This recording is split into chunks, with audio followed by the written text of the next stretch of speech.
Traen amores vencidos, traen amores chacales, traen amores caídos. Soy Mariana Muñoz, soy actriz y directora teatral, dirijo Amores de Cantina de Juan Radricán.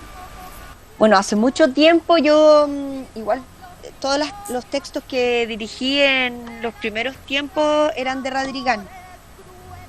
Y partí haciendo Isabel desterrada en Isabel, una versión recién salida de la escuela. Después hice El pueblo del mal amor en una adaptación.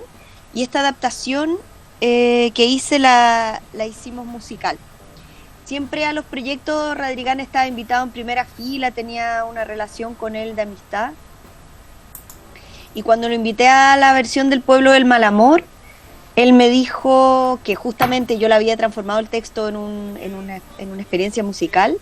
Él me dijo que tenía otro texto que quería que yo revisara a ver si me tincaba dirigir. Me lo nombró, pero yo no me acordé después, años después, que se trataba de Amores de Cantina. Y pasó el tiempo hasta que un día me llamó el Néstor Cantillana, que era el director de la muestra de dramaturgia nacional de ese año, y para decirme que el texto Amores de Cantina de Radricán había sido seleccionado para la muestra. Vengo del país apátrida y oscuro de la muerte.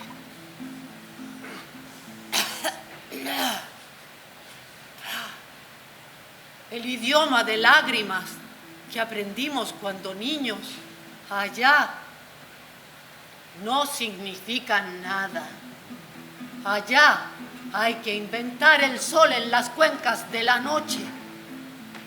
Allá el silencio duele, pero más la nostalgia. En Amores de Cantina yo represento a la muerte, o más bien a Carmen, que es una mujer que está muerta. Y es un fantasma que recorre la cantina y que solamente establece contacto con los músicos. Ellos la ven, el resto no la ve. Carmen es una mujer que ha regresado del país apátrida de la muerte y ella defiende la vida y propone a la gente, al público y a las personas que están en la cantina celebrar la vida con música y besos. Ese es mi personaje, un personaje metafísico y que al mismo tiempo es la encarnación de la alegría de vivir.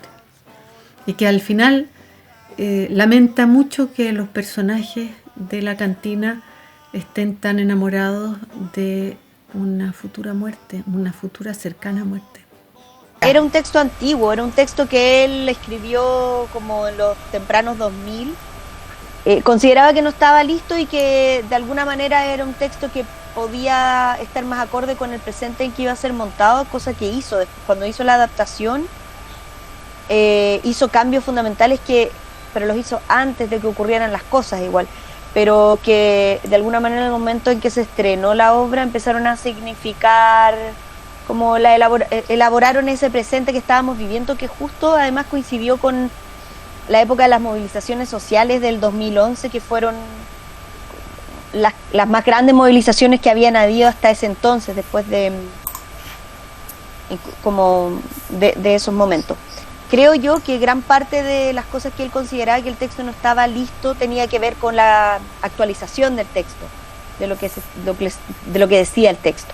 Había un personaje, por ejemplo, Tomás, que en la versión inicial hacía referencia como a un agente de la CNI o de la DINA, y en la nueva versión lo transformó todo a un personaje que tenía un discurso absolutamente contrario a eso.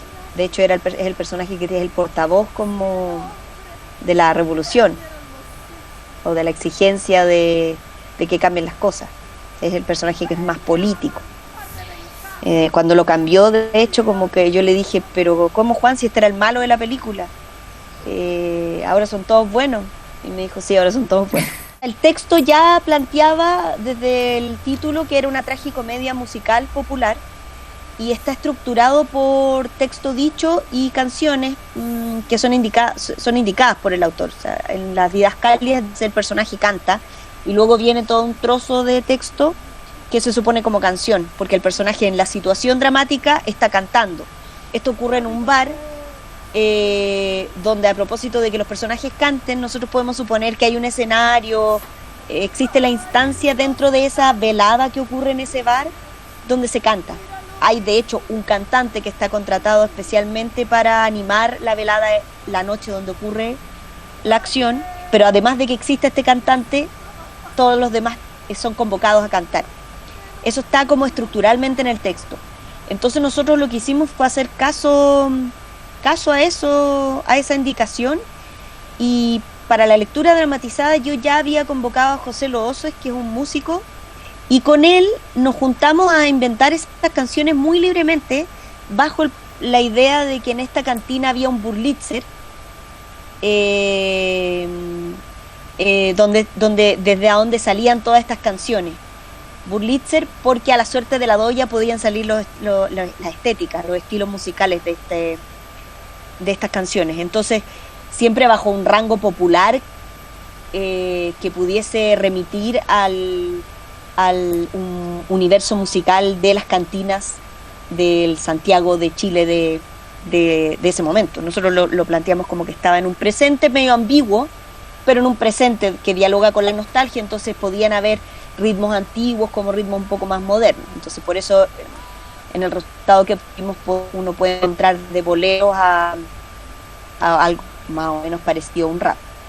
No me pongo muchos límites, me carga todo lo que me imponga algún límite. Entonces la métrica no me calza mucho y digo lo que quiero de cualquier modo, pero a veces toma forma de poesía. Como premisa inicial fue pensar que los personajes hablaban así, o sea, que hablaban así de poéticamente, y ajustar el diálogo a esa musicalidad que provenía de las canciones, que se infiltraba en el diálogo, que ya no iba a ser cantado, pero sí dicho bajo una rítmica particular, que era la rítmica de la décima y el verso libre de Radrigán, para después amalgamarse a la nueva composición musical cantada, que sí ocurre, que es como se va entretejiendo el texto. Esa fue la primera. Y la segunda fue asumir los personajes bajo la idea de que todos tenemos el derecho de cantar.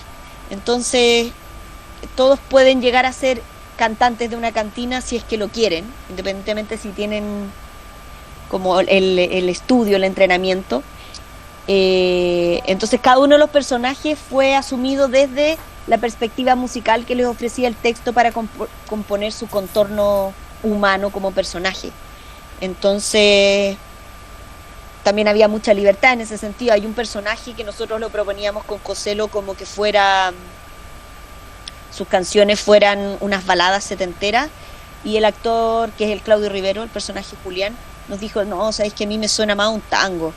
Bueno, ya, cambiemos la tango, y lo mismo que habíamos compuesto, la cambiamos la textura del tango, y claro, el tango le dio la característica al personaje y compuso todo su universo estético, su profundidad desde lo que evoca musicalmente el tango. Me levanto cada día tan muerto y tan enfurecido que me emborracho hasta caerme para olvidar que soy humano.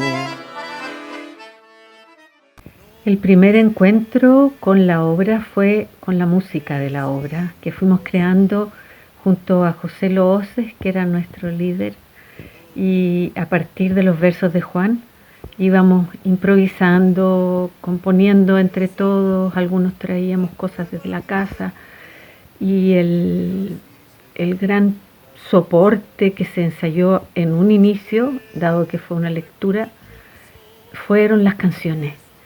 Y de ahí se fueron constituyendo estos personajes con sus particularidades a partir de esas melodías, a partir de esos versos musicalizados.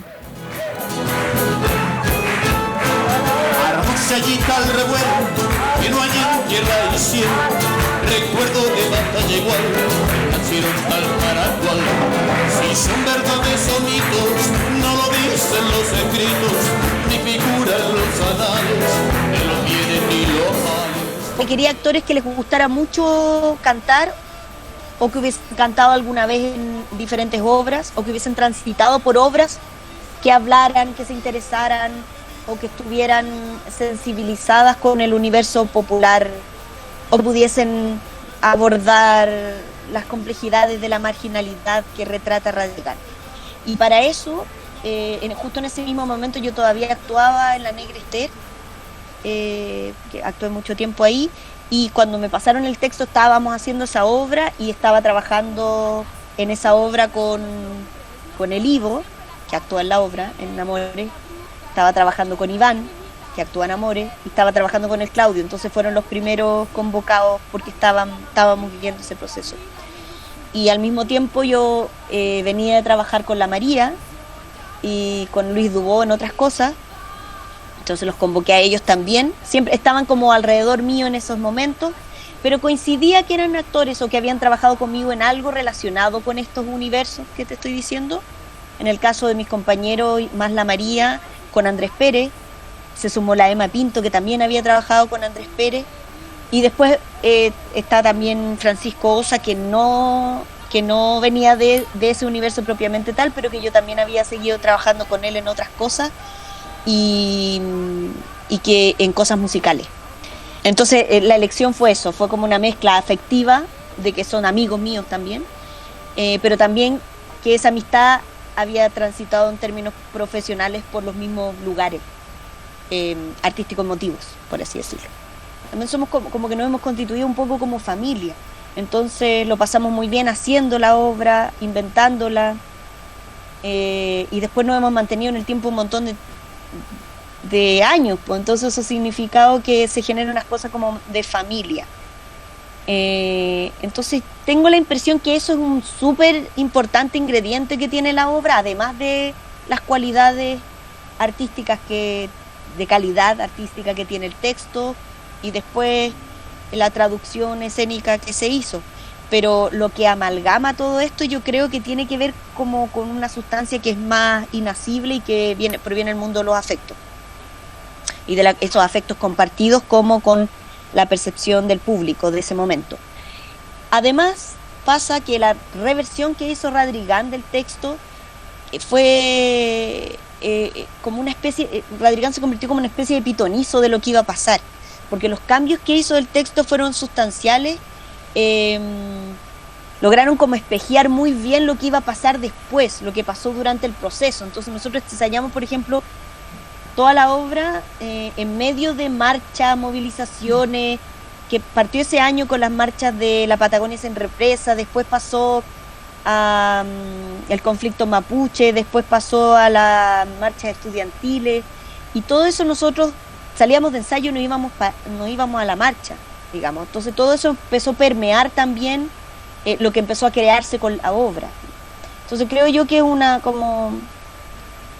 fue una suma de factores que hicieron como juego, y eso creo yo que es como lo que hizo que la obra generara como un enganche tan como directo con el público.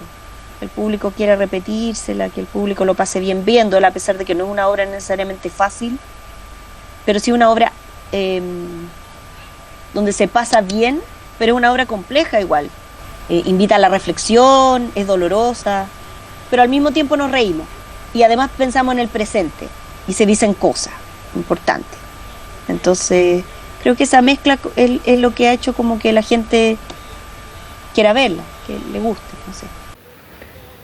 Los temas de Juan Radrigán son temas que son inherentes al ser humano.